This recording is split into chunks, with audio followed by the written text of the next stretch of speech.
بسم اللہ الرحمن الرحیم۔ حضرت ابو ہریرہ رضی اللہ تعالیٰ عنہ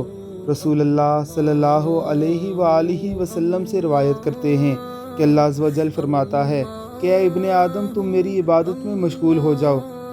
میں تمہارا سینہ بے نیازی سے بھر دوں گا اور تمہاری محتاجی کو دور کر دوں گا، لیکن اگر تم ایسا نہیں کرو گے تو تمہارے دونوں ہاتھ محنت مزدوری میں مشغول رکھوں گا، لیکن پھر بھی تمہاری محتاجی دور نہیں کروں گا۔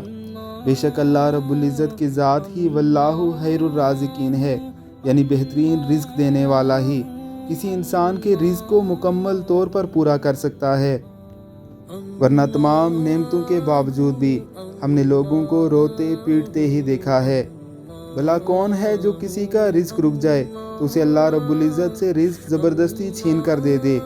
میں رزاق رب سے اپنے رزق کی وسعت مانگیے، اللہ رب العزت سب کو وسیع رزق عطا فرمائے،